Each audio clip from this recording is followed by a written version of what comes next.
केलेली आहे. आपल्या कल्याण तालुक्यातील आणि हे चिंचोली गाव आणि चिंचोली गावातील हे कशिवली परिवार आणि कशिवली परिवाराचे पिता श्री हरिभक्त परायण कैलासवासी भागवत विठ्ठल कशिवले दादांना 21/7/2021 रोजी देवाज्ञा झाली आणि त्यांच्या पाचव्या पुण्यस्मरण दिनानिमित्त या ठिकाणी आज ही प्रवचन सेवा आपण आयोजित केलेली आहे.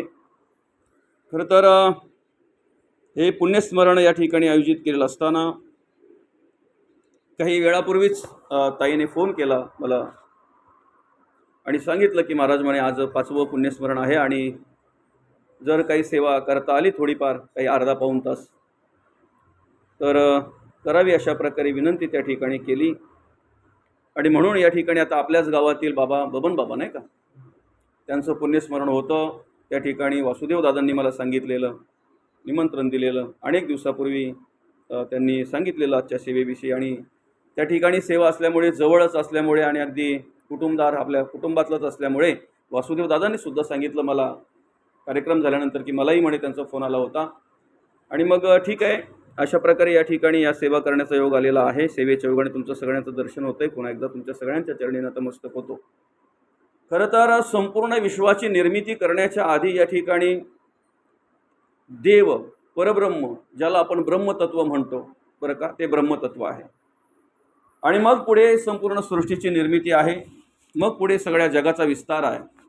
पुढे सगळ्या प्रकारे आज आपल्याला जी काही पंचभूतं पाहायला मिळतात, पृथ्वी, आप, तेज, वायू आणि आकाश, त्याचप्रमाणे जी काही 84 लक्ष जीवयोनी तुम्हाला आम्हाला पाहायला मिळते, सगळे झाडं झुडपं प्राणी पक्षी जीव सगळे असतील, या सगळ्याची निर्मिती नंतर आहे. पहिले आधी आहे देव बरं का.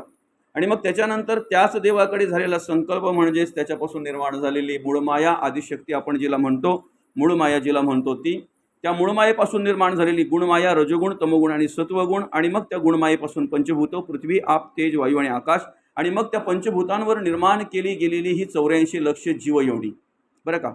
पण पहिले काय आहे, संपूर्ण जगाच्या निर्मितीच्या आधी देव आहे, ब्रह्मतत्व आहे बरं का. आम्ही आमच्या या शरीराची निर्मिती जरी पाहायला गेलं तरी शरीर नंतर आहे. आधी आईच्या गर्भात तो तिथे आलेला आहे नाही का, तो भगवंत आलेला आहे, तो देव आलेला आहे. आणि मग पुढे नंतर शरीराची निर्मिती आहे.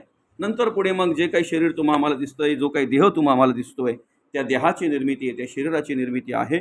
आणि मग पुढे सगळं शरीराची निर्मिती करताना ज्याप्रमाणे आपण जगामध्ये सगळं काही पाहतोय, ब्रह्मांडामध्ये जे काही पाहतोय, ते सगळं या ठिकाणी भगवंताने या शरीरामध्ये निर्माण केलेलं आहे.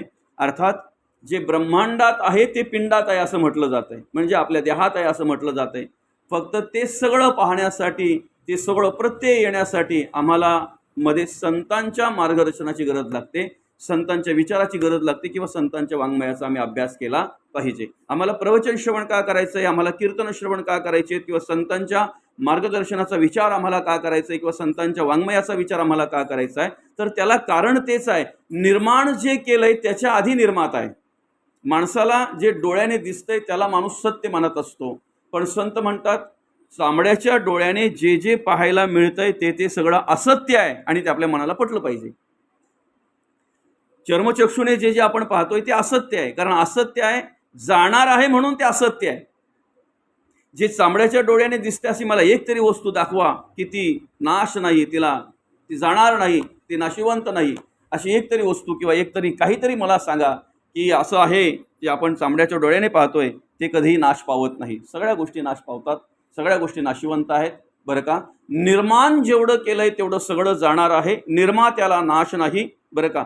देह जाणार आहे, देहाची माती होणार आहे, देहाची सर्व तत्वामध्ये विलीन होणार आहेत, देहाची सर्व भूतामध्ये विलीन होणार आहेत, पण जे शेवटपर्यंत आजही आहे, याच्या आधीही होतं आणि याच्या नंतरही राहणार आहे, ते ब्रह्मतत्व आहे, ते महद्भूत आहे. आणि म्हणून मग या ठिकाणी आपण विचार केला पाहिजे की ज्याप्रमाणे सूर्योदय झाल्यानंतर तो अस्ताला जातो बरं का, सकाळी उमलणारं फूलसुद्धा संध्याकाळी कोमेजलं जातं आहे, अशा अनेक गोष्टी आपल्याला पाहायला मिळतात. कधी पावसाळा तर कधी उन्हाळा तर कधी हिवाळा, त्याच्यामध्ये सुद्धा ऋतूमध्ये सुद्धा बदल झाला जातो बरं का. कधी दिवस तर कधी रात्र, त्याच्यामध्ये सुद्धा बदल झाला पाहिजे. अशा अनेक गोष्टींमध्ये बदल होताना आपल्याला पाहायला मिळतोय. तसं ह्या शरीरामध्ये अनेक गोष्टींमध्ये आपल्याला आपल्या आयुष्यामध्ये बदल झालेला पाहायला मिळतो बरं का माऊली. तो बदल सुद्धा अगदी अगदी अगदी व्यवस्थित आणि क्रमाक्रमाने होत असतो. आपण काही करा वा नका करू, पण बदल हा होत असतो आणि बदलणं हा सृष्टीचा नियम आहे. आपण सुद्धा स्मरणात ठेवलं पाहिजे. आज आम्ही आहोत, कदाचित उद्या असूच याची गॅरंटी नाही. ज्यांच्या 5व्या पुण्यस्मरण निमित्त आपण या ठिकाणी ही प्रवचन सेवा आयोजित केली. दादांनी खूप काही संकल्प केले असतील, खूप काही नियोजन केलं असेल, खूप काही कल्पना केल्या असतील. आपल्या आयुष्यामध्ये अजून बरंच काही करायचं आहे, बरंच काही होणार आहे, बरंच काही करावं लागणार आहे. पण खऱ्या अर्थानं त्यांचं अल्पशा आजाराने आणि आजच्या दिवशी 5 वर्षांपूर्वी बरं का निधन झालं. अर्थात 21/7/2021 रोजी त्यांना देवाज्ञा झाली. या ठिकाणी त्यांना जगाचा निरोप घ्यावा लागला. कसं असतंय, आम्ही या ठिकाणी कार्य करत असताना प्रत्येक गोष्टीवर विश्वास ठेवून आणि तेवढ्या आत्मविश्वासाने आम्ही कार्य करत असतो. आज सुद्धा आम्हाला असं वाटतंय, आम्हाला 100 वर्ष आयुष्य भगवंताने दिलेलं आहे. जर 45 वर्ष पूर्ण झाल्यात तर माझी अजून 55 वर्ष बाकी आहेत असं आम्हाला वाटतंय बरं का. पण आमच्या वाटण्यावर काहीच अवलंबून नसतंय आणि आमच्या वाटण्यावर काही अवलंबून नसतंय म्हणून खऱ्या अर्थानं बरं का सगळ्या काही गोष्टीचं नियोजन आम्ही करतोय, सगळ्या गोष्टीचं आम्ही कल्पना करत असतो. पण त्या गोष्टी साध्य होतील की नाही होतील हे नियतीच्या हातात असतंय, नवे हे देवाच्या हातात असतंय. कारण जसं बाहेरची सगळी क्रिया देवाच्या आज्ञेने देवाच्या सामर्थ्याने घडत असते, तसं आमचं शरीरसुद्धा या ठिकाणी कार्य करत असताना शरीरामध्ये होणारे बदल, शरीरामध्ये दिसणारं जे काही कार्य आहे ते सगळं काही कार्य करण्यासाठी आत्म्याचं सामर्थ्य असते, अंतरात्म्याचं सामर्थ्य असते, त्या ब्रह्माचं सामर्थ्य असते. हे आम्ही विसरता कामा नये. आणि म्हणून मग या ठिकाणी माऊली आम्हाला ओळख करून देत असताना काय म्हणतात की बदल होणार आहे. आज शाश्वत दिसणारा देह, आज सत्य वाटणारा देह, कदाचित उद्या अंतरात्मा जर निघून गेला तर त्या देहाची माती होणार आहे, राख होणार आहे बरं का माऊली. भगवंताने निर्माण करताना सुद्धा भेद नाही ठेवला. जन्माला येताना बाळाचं वजन किती असतंय बरं? जास्तीत जास्त 3 किलोपर्यंत किंवा त्याच्यापेक्षा कमी, बरोबर आहे की नाही? जास्तीत जास्त जन्माला आलेल्या बाळाचं वजन किती? 3 किलोपर्यंत. मेलेल्या माणसाची ज्या वेळेला तुम्ही चिता अग्नी देता त्यावेळेला त्या चितेत त्या फाट्यांची राख जर बाजूला केली तर माणसाची राख किती असते? 2.5-3 किलो, 1.5-2.5-3 किलो जसा माणूस असेल तसा. मधल्या काळामध्ये आमचं जे वजन वाढतंय किंवा कमी होतंय, म्हणजे शरीराचं नाही बरं का, आपण बोलतो ना खूप वजनी माणूस आहे, त्या माणसाचं वजन आहे, त्या माणसाचं वजन आहे म्हणून चाललंय. त्या माणसाच्या वजनाने सगळी कामं होतात. असो, चांगली कामं होत असतील तर वजन चांगलं आहे, पण वजनाने जर वाईट कामं होत असतील तर ते वजनही काही कामाचं नाही बरं का. आता आल्याबरोबर त्या आई काहीतरी बोलल्या तुम्हाला, वासुदेवला सांगितलं तर रस्त्याचं काम होईल आपल्या. म्हणजे असे काही माणसं असतात समाजामध्ये की त्यांच्याकडे आशेने माणसं पाहत असतात, अपेक्षेने माणसं पाहत असतात. आणि चांगल्या कामासाठी आपल्या सामर्थ्याचा वापर करायचा ना, आपल्या बळाचा, आपल्या ज्ञानाचा, आपल्याकडे असलेल्या बुद्धीचा वापर आपण चांगल्या कामासाठी करायचा आहे. असं काम करा की मगाशी पण मी बोललो, कधीतरी आपल्याला कोणीतरी बोललं पाहिजे, देवासारखा धावून आला, देवासारखं काम केलं बरं का, आमच्यासाठी तो देव आहे. एवढं जरी ऐकायला मिळालं आपल्या आयुष्यामध्ये तरी आपल्या आयुष्याचं सार्थक झालं असं म्हणायला हरकत नाही. आता देह नाशिवंत आहे, पण आम्ही जर बघितलं जे ब्रह्मांडात आम्हाला पाहायला मिळतंय ते पिंडामध्ये सगळ्या गोष्टी आम्हाला पाहायला मिळतात नवे. तर संतांनी सांगतानाच असं सांगितलेलं आहे की ही पंचभूत पृथ्वी, आप, तेज, वायू आणि आकाश, ही पंचभूत आम्ही त्या पंचभूतांकडून उसनी घेतलेली आहेत. काय घेतलेली आहेत? उसनी. आणि त्याची ओळख करून देताना संत म्हणतायत, ऐक सज्जना मनमोहना, संपत्ती पाहता कोणाची, जाईल काया जाईल माया, उसनी आली पाचांची. पाचांची म्हणजे पृथ्वी, आप, तेज, वायू आणि आकाश. त्या पंचभूतांकडून ही भूत, ही 5 तत्व आम्ही उसनी घेतलेली आहेत. आता जगाचा एक नियम आहे, सृष्टीचा एक नियम आहे काका, उसनं घेतलेलं परत द्यावं लागतंय, बरोबर आहे ना? दान दिलेलं परत द्या, नाही तर नका देऊ. देणाराही अपेक्षा करत नाही आणि घेणाराही त्या बुद्धीने तो काही कार्य करत नाही, कारण ते दान असतंय. बिबरी दिलेलं डबल द्यावं लागतंय, बरोबर आहे ना? पूर्वी कडधान्य बिबरी दिले जायचे, ज्यांना पेरायला जागा नाही पण ज्यांच्याकडे कडधान्य असायचे, मग ज्यांच्याकडे पेरायला जागा असायची ते द्यायचे. 2 पायल्या जर वाल दिलं तर 4 पायल्या परत देताना द्यायचे. 2 पायल्या जर मूग दिले तर 4 पायल्या परत देताना द्यायचे. बिबरी दिलं जातंय. आम्ही उसनं घेतलंय त्यांच्याकडून. आता ज्यांच्याकडून उसनं घेतलंय त्यांना आम्हाला परत करायचं आहे. म्हणून हिंदू धर्मामध्ये आपण अग्नी देतो त्याला. कारण काय दादा, अग्नी दिल्यानंतर ही पाचही भूतं पाचही तत्वामध्ये विलीन होतात, आलेली परत देतात. वायू वायूमध्ये जातो, आकाश आकाशामध्ये विलीन होत आहे, देहाची राख होते, आले कुठून? मातीच आहे ना. जन्माच्या आधीही मातीच आहे. जन्म जरी झाला तरी पण आता सध्या काय आहे? ही मातीच आहे. आणि अंतरात्म्याने एकदा साथ सोडली की मग सुद्धा नंतर सुद्धा मातीच आहे. पृथ्वी पृथ्वीमध्ये विलीन होते, आप आपामध्ये विलीन होते, तेज तेजामध्ये विलीन होते, आकाश आकाशामध्ये विलीन होते आणि वायू वायूमध्ये विलीन होते.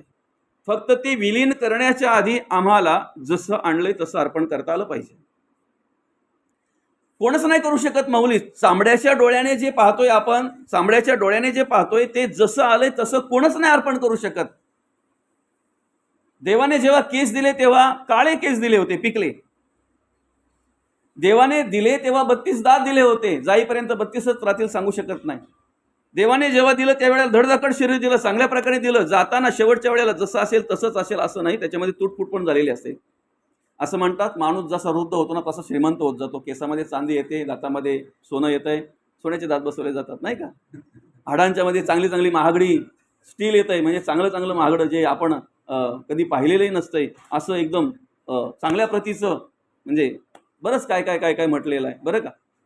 पण हे चांबड्याच्या डोळ्याने पाहतोय ते झालं दृश्य. आम्हाला जसं पंचभूतं त्यांच्याकडून घेतल्यात तशी परत करता आली पाहिजेत. म्हणजे त्या पंचभूतांचे सुद्धा ऋण आहेत आमच्यावर. सूर्यप्रकाश देतोय ना आम्हाला, पृथ्वी सांभाळते ना आम्हाला, म्हणून आपल्या हिंदू धर्माप्रमाणे आम्ही सूर्याला सुद्धा नमस्कार करतो, धरणी मातेला सुद्धा नमस्कार करतोय. कधीतरी जाता येता जर आम्हाला कुठं तळं दिसलं, नदी दिसली वाहणारी, तर आम्ही तिथे सुद्धा नमस्कार करतो, त्या गंगेला सुद्धा नमस्कार करतो बरं का. ह्याला कारण काय माहिती आहे का? तर आमच्या अंतःकरणामध्ये, आमच्या मनामध्ये एक जाणीव आहे. काय जाणीव आहे? त्यांचे ऋण आमच्यावर आहेत, त्यांच्याकडे आम्ही नतमस्तक झालं पाहिजे. जसं आणलंय तसं देवाला अर्पण करता आलं पाहिजे. आणि तसंच्या तसं जर अर्पण करायचं असेल तर मी म्हणेन, दादांना जरी कदाचित कमी आयुष्य मिळालं असेल असं तुमच्या दृष्टीने, आपल्या दृष्टीने जरी आपल्या मनामध्ये जरी असा विचार असेल तरी आयुष्य हे प्रत्येकाला भगवंताने वेगवेगळं दिलेलं आहे, वेगवेगळं दिलेलं आहे. उद्या माझंही काय होऊ शकतंय. उद्याचा दिवस आपण पाहणार, उद्याचा उगवता सूर्य आपण पाहणार. कदाचित हे आपल्या आत्मविश्वासाने आपण सांगू शकत नाही. प्रत्येकाला आयुष्य भगवंताने वेगवेगळं दिलं आहे. दादा किती जगले यापेक्षा ते कसे जगले हे त्यांच्या नावावरून कळतंय. हरिभक्त परायण. काय तुम्ही गावचं प्रतिनिधित्व कराल, त्या ठिकाणी तुम्हाला एखादी उपाधी असेल, सरपंच, उपसरपंच, सदस्य, पाटील. तुम्ही तालुक्याचं नेतृत्व कराल, तुम्ही एखाद्या संस्थेचा अध्यक्ष असाल, एखाद्या कुठल्या तरी एखाद्या मंडळाचा अध्यक्ष असाल, किंवा तालुक्याचं नेतृत्व करत असताना तुम्ही एखाद्या ठिकाणी सभापती असाल, उपसभापती असाल, जिल्ह्याचं नेतृत्व करत असताना अध्यक्ष उपाध्यक्ष असाल, काही क्षेत्राचं प्रतिनिधित्व करत असताना तुम्ही आमदार असाल, खासदार असाल, मंत्री असाल, अजून काही असाल, तुम्ही राजा असाल. या सगळ्या उपाध्या आहेत ना, ह्या मर्यादित आहेत. नव्हे आपणच मर्यादित आहोत नाही का. आपण मर्यादित आहोत. फक्त लक्षात ठेवलं पाहिजे की आम्ही मर्यादित आहोत, मर्यादित आहोत आम्ही. म्हणजे एक दिवस आम्हाला जायचं आहे. ज्या ठिकाणी ज्या उपाधीने आम्ही कार्य करत असू ना त्या ठिकाणी प्रामाणिकपणे आम्हाला कर्म करता आली पाहिजेत. कारण त्या सगळ्या उपाध्या मर्यादित आहेत. आजीचा माझी झाला जातो आणि माझीचा पण कधी गायब होतो, पत्ता लागत नाही. पण दादा माळकरी होते आणि माळकरी असल्यामुळे त्यांनी शेवटचा श्वासही माळकरी म्हणूनच घेतला. म्हणून त्यांच्या पुढे कधीही न मिटणारी, कधीही न संपणारी उपाधी हरिभक्त परायण ही सहज मिळत नाही, सहज लागत नाही. त्यासाठी धर्मकार्य करावं लागतंय, देवकार्य करावं लागतंय, चांगलं जगावं लागतंय, चांगलं वागावं लागतंय आणि त्याग करावा लागतो. बऱ्याचशा गोष्टींचा त्याग करावा लागतो. तो त्याग जर झाला तरच माणूस खऱ्या अर्थानं त्या उपाधीला पात्र ठरला जातो. काय मग आम्ही आमच्या जीवनाचा प्रवास करत असताना अनेक अशा काही गोष्टी, अनेक अशा काही वासना, अनेक अशा काही विचार आम्हाला स्पर्श करायला येतात, अनेक गोष्टी स्पर्श करायला येतात. त्यावेळेला जर आमच्या अनहिताच्या असतील, त्या विचाराप्रमाणे जर आम्ही राहिलो, जगलो, वागलो तर आमच्याकडून अधर्म घडणार असेल तर त्या विचारांचा, त्या गोष्टींचा आम्ही त्याग केलाच पाहिजे. आणि जर त्याग घडला तर आम्हाला देवाचं साधक म्हणून किंवा देवाचे भक्त म्हणून त्या ठिकाणी कार्य करता येतंय.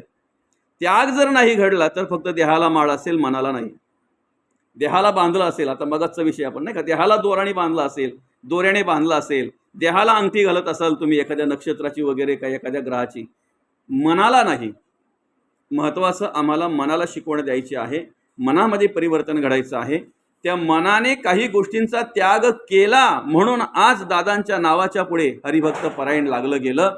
आणि आमच्या देहाचं जर आम्हाला सार्थक करून घ्यायचं आहे, जशा पद्धतीने या ठिकाणी भगवंताने आम्हाला हा नरदेह दिलेला आहे आणि या ठिकाणी कार्य करत असताना आम्ही खऱ्या अर्थानं जशी पंचभूतं भगवंताने दिलेली आहेत तशीच्या तशी जर आम्हाला तिकडे अर्पण करायचे असतील, त्या पंचभूतांना देवाला परत जसं आणलंय तसं जर द्यायचं असेल तर त्यासाठी आम्ही काय केलं पाहिजे, प्रत्येक तत्वाकडे एक जाणीव ठेवली पाहिजे. मी जरी डोळ्याने पाहत असलो तरी तिथपर्यंतच, जोपर्यंत अंतरात्मा आहे तोपर्यंत. प्रत्येक इंद्रियाची कर्म दादा वेगवेगळी आहेत. प्रत्येक तत्वाची कर्म वेगवेगळी आहेत. तुमच्या पायाचं काम हात करेल का? हाताचं काम पाय करू शकत नाही. डोळ्याने बघितलं जातंय, डोळे गेल्यानंतर कानातून पाहता येईल का? नाकातून ऐकता येईल का? कानातून बोलता येईल का? तोंडातून आम्हाला ऐकता येईल का?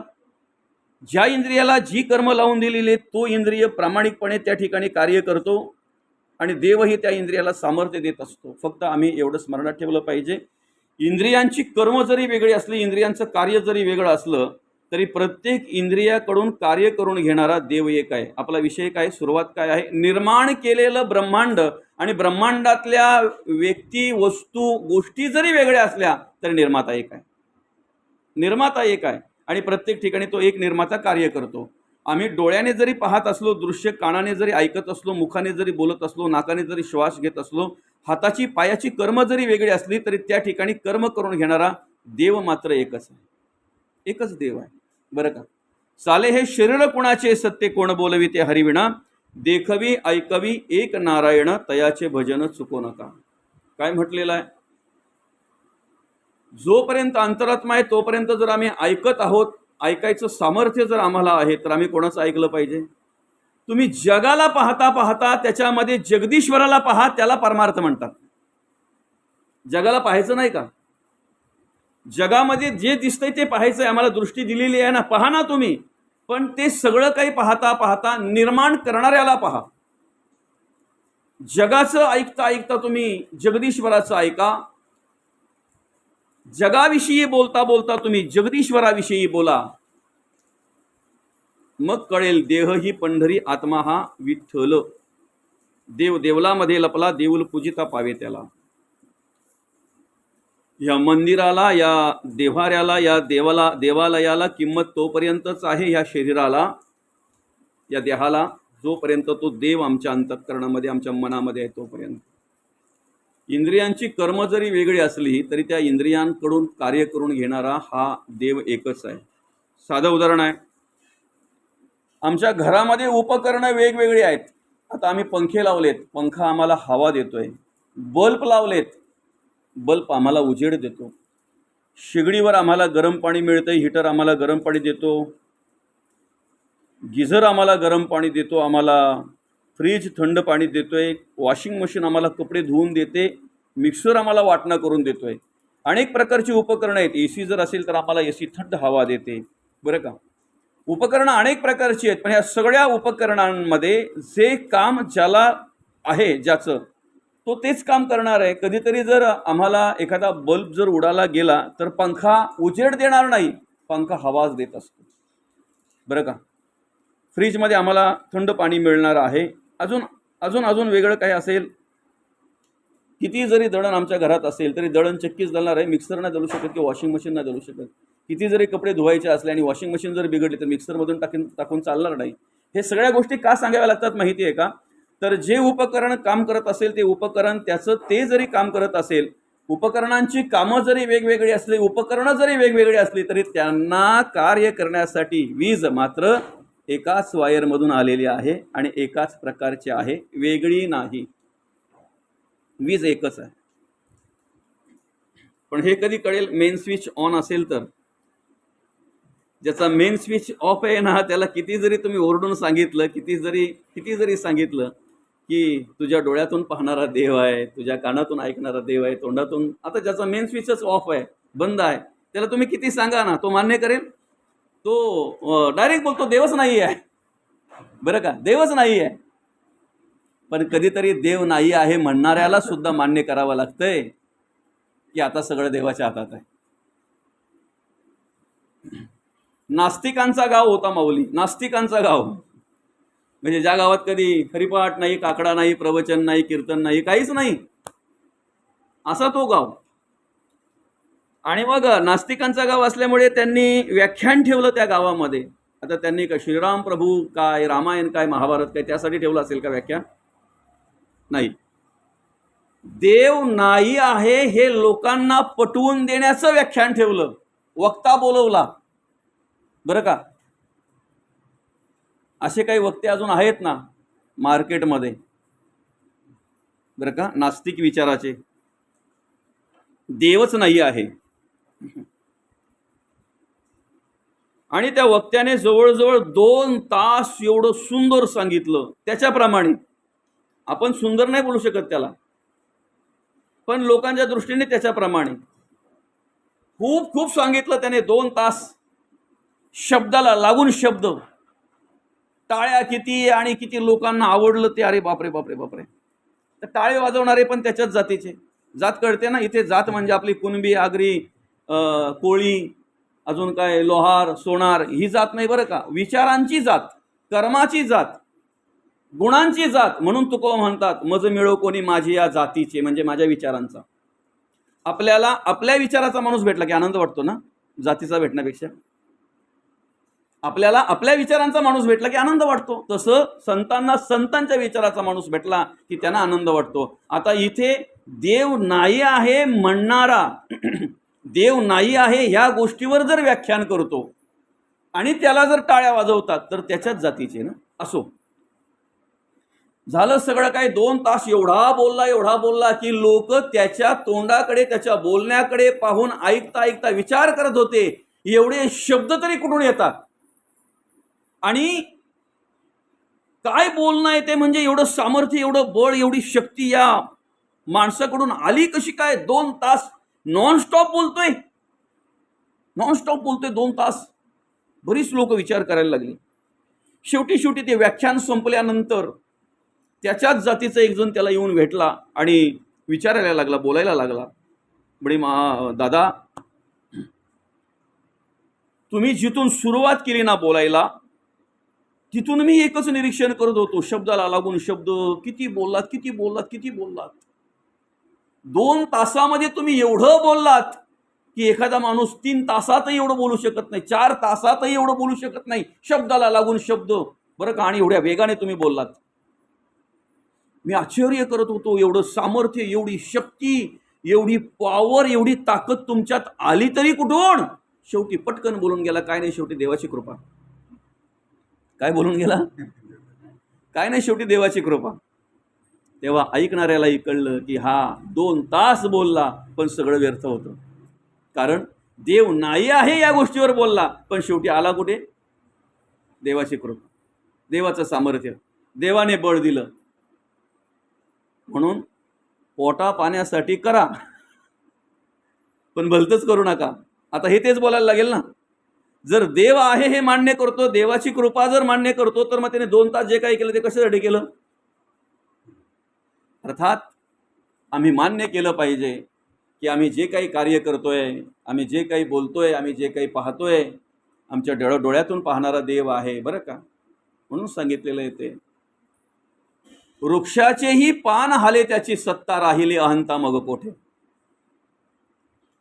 झाडाचं पान सुद्धा सत्तेने हलतंय, पण त्या झाडाकडे पाहता पाहता कधीतरी आमच्याकडे पण आम्हाला पाहता आलं पाहिजे ना. मौली, प्रत्येक अभंग आपण स्वतःकडे पाहिला पाहिजे. भले दृष्टांत अगदी सृष्टीतले दिलेले आहेत, बरं का मौली. दृष्टांत देताना अनेक उदाहरणं बाहेरची दिलेली आहेत, सृष्टीतली दिलेली आहेत, पण कधीतरी आम्हाला स्वतःला पाहिलं पाहिजे ना. आम्ही जर फक्त एवढाच विचार केला का झाडाचं पान पण देवाच्या सत्तेने हलतंय, पण ही जाणीव जर आमच्या अंतःकरणात नसेल की माझे हात सुद्धा देवाच्याच सत्तेने हालतात, त्याच देवाच्या सत्तेने, माझे पाय सुद्धा तेव्हाच चालतात त्याच देवाच्या सत्तेने, सत्ता असेल देवाची तर. अगदी अगदी साधं उदाहरण बघा, अतिशय सोपं आणि साधं उदाहरण, सहज आपल्याला पटेल असं. इथे बसल्यापासून आता जवळजवळ 20 मिनिटं झाली असतील मात्र ते प्रवचनाला सुरुवात झालेली, 25 मिनिटं. इथे बसल्यापासून तुम्ही माझ्याकडे पाहता पाहता किंवा मी तुमच्याकडे पाहता पाहता सहज काहीही न ठरवता, काहीही न बळ वापरता किंवा कुठल्याही प्रकारे विचार न करता सहज किती वेळा डोळ्यांची उघडझाप केली असेल? तुम्हाला ठरवावं लागतंय का चला आता डोळ्यांची उघडझाप करायची? आता पाहता पाहता तुम्ही माझ्याकडे मी तुमच्याकडे किती वेळा डोळ्यांची उघडझाप केली असेल? कितीतरी वेळा आपल्याला ठरवावं लागलं, वेगळ्या प्रकारची काही शक्ती वापरावी लागली, वेगळ्या प्रकारचं काही सामर्थ्य वापरायला लागलं, काहीच नाही. सहज आता पाहता पाहता हा विषय चालू झाल्यापासून तुमचे 2-2, 3-3 वेळा झाल्या डोळ्यांच्या पापण्या उघडझाप. बरं का? असो, वृक्षाचेही पान हाले त्याची सत्ता, हा विषय जर आम्ही आमच्या शरीराकडे बघितला, आमच्या देहाकडे जर बघितला, तर आता अंतरात्मा असताना आमच्या डोळ्याची सहज होणारी उघडझाप, डोळ्याच्या पापण्यांची सहज होणारी उघडझाप, देव जर आमचे डोळे उघडे ठेवून निघून गेला. मौली आपण कित्येक ठिकाणी पाहतो, कित्येक वेळेला ज्या वेळेला माणूस मरतो त्या वेळेला देव जर त्या मेलेल्या शरीराचे, देहाचे निघून जाताना जर डोळे उघडे ठेवून निघून गेला, तर ते शरीर, तो देह, तो माणूस उघडे असलेले डोळे स्वतःच्या बळाने मिटू शकत? पटतंय ना तुम्हाला? स्वतःच्या डोळ्यात स्वतःच्या शक्तीने नाही मिटू शकत, तेवढी पण शक्ती त्याला राहत नाही.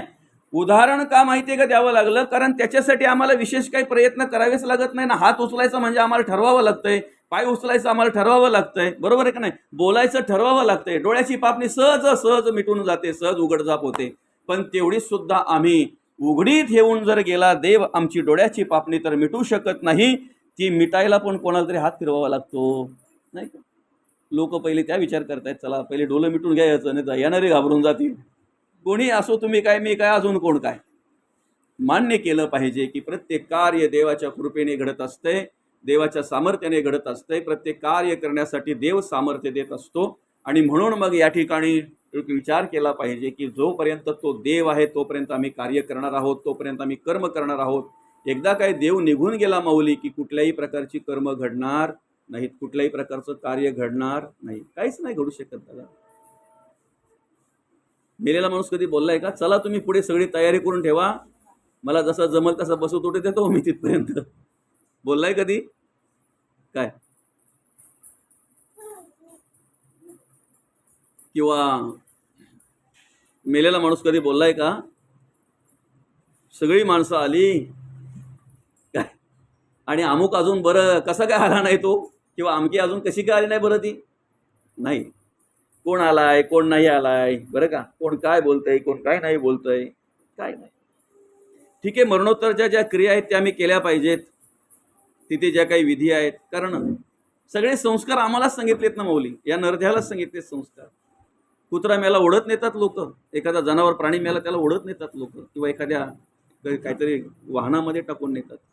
रस्त्यावर वगैरे अशी किती उंदीर, त्याच्यानंतर असं काय म्हणतात त्याला, ते घुशी वगैरे कितीतरी असतात. आम्हाला अशा बेडकं तर कितीतरी, 1-2 पाऊस पहिला झाला की त्यांचा खतराच असतो त्या रस्त्याला, नाही कितीतरी मेलेली पाहायला मिळतात आम्हाला.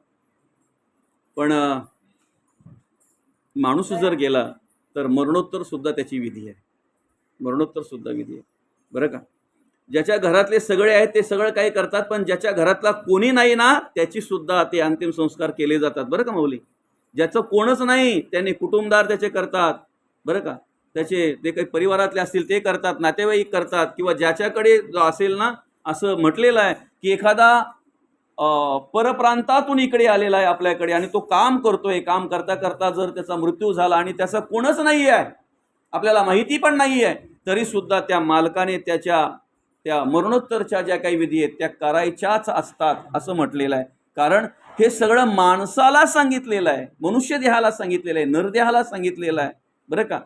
आणि मग ज्या काही मरणोत्तरच्या विधी आहेत त्या आपण करायच्याच आहेत. फक्त ह्या सगळ्या करत असताना दुर्भाग्य काय वाटतंय माहिती आहे का? जी माणसं ज्या माणसाला आयुष्यभर विरोध करतात, ज्या माणसाला आयुष्यभर त्रास देतात, तो माणूस मेल्यावर त्याला खांदा देण्यामध्ये पुण्य समजतात. हे दुर्भाग्य आहे. खांदा देण्याने पुण्य आहे, पण कधी पुण्य आहे? जर तुम्ही असताना त्याला आधार दिला तर. असताना पाणी पाजत नाहीत कधी, पण नंतर जलदान करताना पुण्य समजतात. आहे ना पुण्य, जलदानामध्ये पुण्य आहे, पण तेव्हा पुण्य आहे जर तो असताना तुम्ही त्याची तहान जाणली असेल, भूक जाणली असेल तर. म्हणून मरणोत्तरचा प्रवास जो आमचा आहे तो आमच्या आत्ताच्या जगण्या वागण्यावर अवलंबून आहे, आताच्या क्रियेवर अवलंबून आहे, आताच्या कर्मावर अवलंबून आहे. म्हणून चांगलं जगता आलं पाहिजे, चांगलं वागता आलं पाहिजे. ज्यांच्या पुण्यस्मरण दिनानिमित्त आपण या ठिकाणी ही प्रवचन सेवा आयोजित केली होती, आपल्या या चिंचोली गावातील कशिवले परिवार आणि हरिभक्त परायण कैलासवासी भागवत विठ्ठल कशिवले दादांना 21/7/2021 रोजी देवाज्ञा झाली. त्यांचं अल्पशा आजाराने निधन झालं.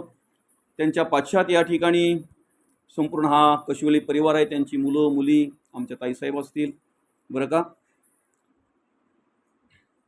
खरं तर दादा गेल्याचं दुःख आपल्या सर्वांनाच आहे. आणि ज्या वेळेला एखादा माणूस आमच्यातला निघून जातो त्यावेळेला त्यांची कमतरता कधीच भरून निघत नाही, बरं का माऊली. त्याच्यानंतर आम्हाला भरपूर माणसं भेटतात. एखाद्या मुलाच्या आयुष्यामध्ये भरपूर मोठमोठे उद्योजक, मोठमोठे मित्र त्याला भेटत असतात, पण बापाच्या आशीर्वादाची भर कोणीही करू शकत नाही, कोणीही करू शकत नाही. बापाचं जे मार्गदर्शन आहे ना दादा, ते मार्गदर्शन कोणीही त्या पद्धतीने निरापेक्षेने, निष्कामतेने आणि